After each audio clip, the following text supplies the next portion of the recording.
There are moments in life when the silence is deafening. You pray, but the sky doesn't answer. You wait, but nothing moves.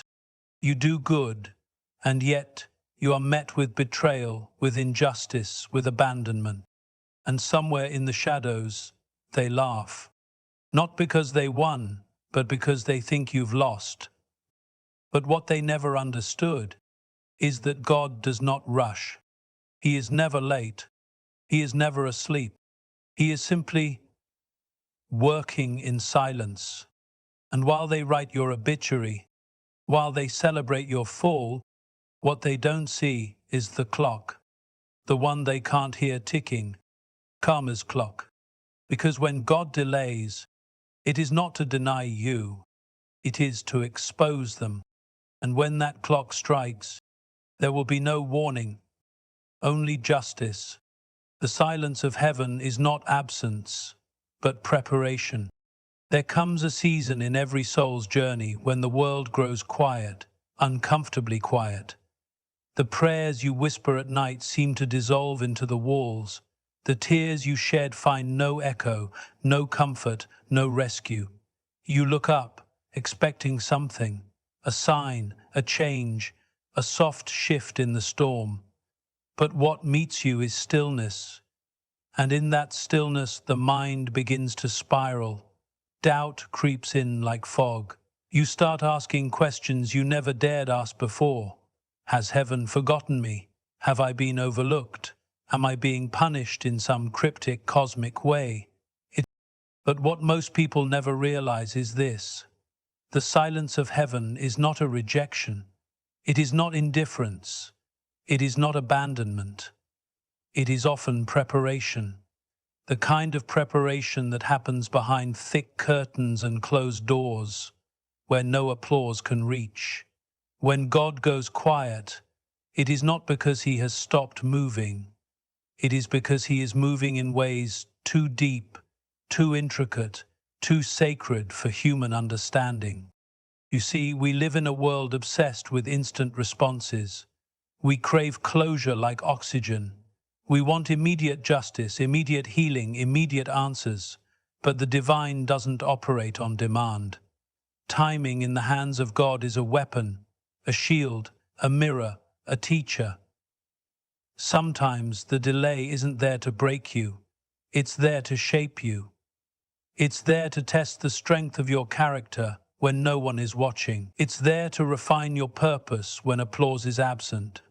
In silence, you're not being discarded, you're being deepened. The people around you may misinterpret your waiting season. They'll think you're weak, passive, maybe even cursed. Some will walk away, convinced you've lost your spark. Others will secretly rejoice in your stillness, thinking it proves they were right about you all along. Let them believe the silence is your end. What they don't know is that preparation has never needed a stage. It doesn't wear labels, it doesn't post updates. It grows underground, like roots, quietly, powerfully, invisibly, until the time is right. In this quiet, you'll wrestle with pain that has no language. You'll have to stand without validation, speak without being heard, give without being thanked. But here lies the paradox. This silence, so cruel to the flesh, is sacred to the soul. It is here that you learn what cannot be taught in the noise. Patience, humility, resilience, self-trust. It is here you stop performing for the world and start listening to yourself. The version of you that will emerge after the silence ends. That version will no longer need applause. It will not seek revenge. It will not beg to be seen. Because it will know, deeply and unshakably, that everything delayed by heaven was never forgotten, never denied, only positioned.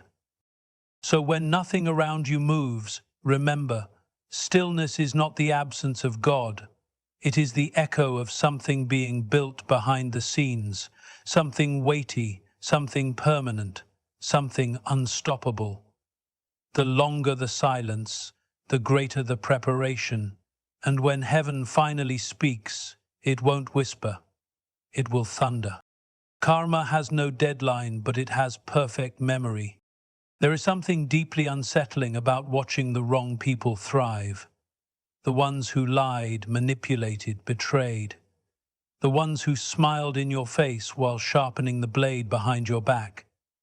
And yet, for a while, it seems they're rewarded.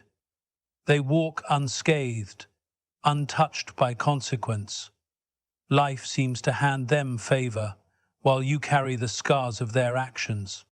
It's a bitter pill to witness injustice stretch out its stay, while goodness sits on the sidelines. You want to believe in balance. You want to believe that life at its core is fair, but in these moments, it feels like the world has stopped keeping track, like wrong has won and right has been buried. But here is what time eventually teaches those who wait in silence. Karma does not forget. It does not hurry, and it never begs for attention. It walks with quiet steps, but its footsteps are certain. Karma is not a storm that rushes through the town. It is the tide. It moves slow, almost invisible, until it pulls everything back into balance. You must understand. The world runs on a law deeper than we can see. Actions carry energy, intentions leave fingerprints, and every choice, good or evil, becomes a seed. Some seeds bloom quickly, in plain sight. Others lie beneath the soil for years, hidden, dormant, waiting for the exact season when the conditions are right. But all seeds grow, all seeds return, none are ever lost. That person who used you, who smiled as you drowned, who twisted your words and walked away clean, they may be winning today. They may have gathered applause, secured positions, built themselves a kingdom on the bones of what they broke. But understand something that is not taught in loud places. If something was built through deception, it cannot stand forever, because karma is not fooled by masks. It is not intimidated by power. It sees what no one else sees, and it remembers everything. And that is what makes it terrifying. It doesn't come when you're watching. It doesn't strike when revenge would feel the most satisfying. It waits. Waits until they believe they've outrun it. Waits until they've convinced themselves they were right to do what they did, that there was never any cost, that they got away with it. That's when it knocks. That's when it takes. Quietly, elegantly, precisely. And there will be no audience when it does, because karma is not interested in theater, it is interested in truth. You may not be there to see it. You may have already moved on, built yourself back, found peace in places they never knew you could reach. And still, karma will arrive, because this isn't about your revenge. It's about balance. It's about restoring what was thrown off course. And sometimes, the greatest justice is not what happens to them, but what no longer controls you. Because here's the twist. Karma visits everyone, including you, and while it will deliver consequences to those who harmed, it will also deliver quiet rewards to those who endured. The strength you built while no one was watching, the discipline to stay kind while life was cruel, those weren't for nothing. The compassion you showed when it wasn't returned, the truth you held while others lied, those are not lost in the wind. They're recorded, stored, not in a book of gold, but in something better, the architecture of time itself. It might take years, maybe decades, but there will come a day when your silence will speak louder than their noise. Your healing will outshine their performance. And your life, not your words, will answer every lie they ever told about you. That's the justice no one can fake. That's the kind of karma no one escapes. So don't be fooled by the surface. Don't be tempted by quick vengeance or the illusion of timing. Just because something hasn't happened yet doesn't mean it's not coming. Life doesn't forget. God doesn't forget. Karma never forgets. And when it shows up, it doesn't knock twice. They laughed when you fell, but the joke was premature. People are quick to laugh when you fall. There's a strange thrill in watching someone stumble, especially when that someone once stood tall. Maybe it makes them feel bigger, safer. Maybe your strength once made them uncomfortable, and your fall became their entertainment. Some even frame it as concern, a quiet whisper here, a sympathetic sigh there.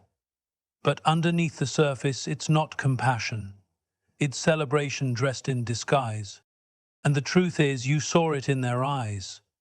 The ones who said, "I'm here if you need anything," vanished the moment you needed them. The ones who once praised your light now acted as though your darkness disqualified you. You were grieving. You were hurting. You were crawling through the debris of betrayal, heartbreak, failure, and instead of lifting you, they took notes. They watched from a distance, not with empathy but curiosity, wondering how long it would take before you finally broke. What they never understood, and what they still don't, is that falling does not mean failure. You can fall and still rise. You can lose everything and still find yourself. You can be surrounded by silence and still be wrapped in purpose. Because real strength is not loud. It does not need to announce itself. It does not demand to be understood. It moves underground, like roots, preparing for a return no one will see coming. You see, when they laughed, they thought they were watching your ending. But what they failed to realize is that they were witnessing your becoming. Every broken piece, every betrayal, every sleepless night wasn't pushing you into defeat. It was pulling you into alignment. Not with the world's timeline, not with their shallow standards, but with your own destiny. They thought your silence was weakness, your absence was surrender, your quiet healing was defeat. But the truth was building, brick by brick, wound by wound. This is why the joke was premature, because they laughed too soon. They clapped for a tragedy that wasn't finished. They applauded at the intermission, not realizing the final act had not yet begun. They mistook the pause in your story for a full stop. They didn't know that the fire you walked through was not consuming you. And when you rise, not to prove them wrong, but to become fully right with yourself, that's when the shift happens. Not when you scream, not when you retaliate, but when you walk past them with calm eyes and quiet strength, carrying no bitterness, needing no validation. That's when the laughter stops. Not because you silenced them, but because your life did, your peace did, your growth did. Because here's what time eventually reveals. People often project their fears onto others. When they see someone rise beyond what they can understand, they root for their fall. Not because they are evil, but because they are afraid. Your resilience exposes their complacency. Your healing reminds them of wounds they never faced. Your growth challenges their excuses. And so, when you stumble, they find comfort in it. It confirms their belief that strength isn't sustainable, that power must always collapse, that the tall must eventually fall. But not all falls are endings. Some are resets, some are revolutions in disguise. And when you understand that, their laughter loses its power. Their words no longer stick, their judgment no longer reaches. Because you're no longer trying to prove anything. You're living from a deeper place now, a place they have never touched. And eventually time will do what it always does. It will move forward. It will unfold truth. The same ones who laughed will look again, and they won't find the broken version they left behind. They'll see someone different, someone forged, not just healed, someone who walks not with vengeance, but with vision, someone who learned to stand, not in spite of the fall, but because of it. That's the real joke. Not your fall, not your struggle, but the fact that they thought you'd stay down. And when you pass them, calm, whole, unconcerned, they will remember every word they said, not because you throw it in their face, but because time throws it back at them. That's the punchline they never saw coming. You're not being punished, you're being positioned. There are chapters in life that look at first glance like punishment. You lose people you thought would stay forever. Opportunities vanish just as you were about to touch them. You give your all, your energy, your loyalty, your trust, and in return, you're met with silence, or worse, betrayal. And in those quiet, heavy nights, you begin to question everything. What did I do wrong? Why did life turn on me? Why is the road so long? And why does the finish line keep moving? That voice in your head starts whispering dangerous things. Maybe I'm cursed. Maybe I was never good enough. Maybe I'm being punished for wanting too much, for dreaming too boldly, for loving too deeply. Because when the people you fought for walk away, when the sacrifices you made go unnoticed, when your goodness is treated like weakness, it feels like punishment. But it's not. You're not being punished, you're being positioned. There's a kind of redirection that doesn't feel like love. There's a kind of divine surgery that doesn't come with anesthesia. When something is being removed from your life, be it a person, a place, a plan, and you don't understand why, it often feels like loss. But not all loss is subtraction. Sometimes it's alignment. Sometimes it's God pulling you out of rooms that would have dulled your light before you even noticed the lights were fading. You wanted permanence, but you were surrounded by people who only showed up for the season. You craved peace, but you kept entertaining chaos. Not because you loved the storm, but because you thought calming it was your job. You kept giving chances to those who were only there to take. And still, when they left, it hurt. Still, when the door closed, it stung. Still, when the chapter ended, you looked back, because that's what hearts do. Even when something isn't right for us, we mourn it like a death, because we built hope around it. We made room for it. We pictured futures with it. And when it leaves, suddenly, painfully, silently, it's hard to believe it's for our good. But some rejections are reroutes. Some betrayals are brutal blessings. Some endings are not curses, but answers. Answers to prayers you forgot you prayed, back when you asked for truth, for clarity, for peace. You see, positioning doesn't always look like progress. Sometimes it looks like standing still, like moving backward, like starting over. But what you don't see in the moment is what's being built around you, the connections forming, the wrong ones falling away, the soil being tilled beneath your feet, so that when it's finally time to rise, you rise with roots, not just wings. Think about the seasons of your life when everything felt like it was falling apart. Now zoom out. Look back. Can you see the order beneath the chaos? Can you trace how every no led to a better yes? Can you remember how the people who left made room for the ones who saw you more clearly, stood by you more fully, loved you more honestly? This is what positioning feels like. Uncomfortable, unfamiliar, necessary. But the world doesn't honor this process. It celebrates constant motion. It claps for visibility, noise, results. So when you're in that space, the quiet hallway between doors, you feel invisible, forgotten. You see others getting promoted, getting married, getting applause, and there you are, alone with your growth, alone with your process. And the lie that creeps in is this: they're moving forward, and I'm being left behind. But forward is not always fast, and silence is not the absence of purpose, it's the presence of precision. Because what's coming next in your life is going to require a version of you that knows how to hold what the old you would have dropped. What's next needs someone who has tasted disappointment but didn't become bitter, who has faced betrayal but didn't become closed, who has sat with uncertainty but didn't lose faith.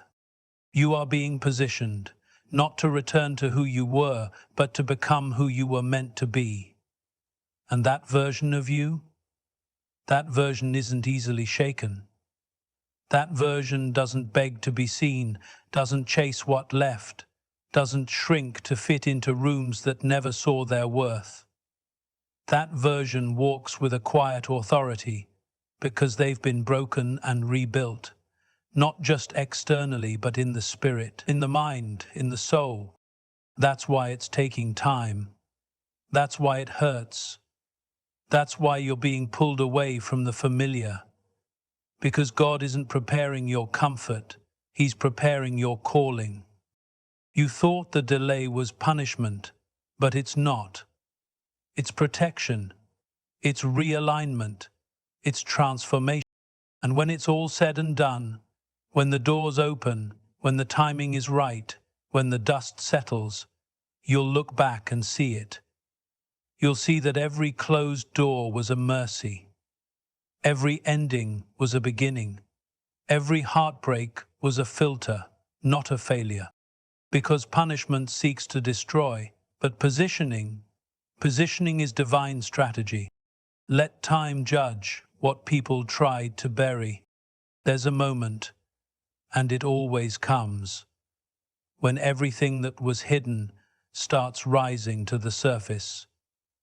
Not because you forced it, not because you screamed the truth from the rooftops, but because time has its own kind of voice, and it always speaks, eventually. You don't have to fight to be understood. You don't have to chase the ones who misjudged you, because time remembers.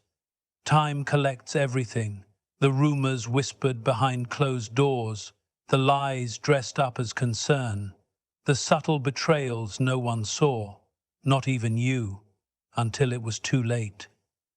Time doesn't forget what people try to bury, and people will try to bury things.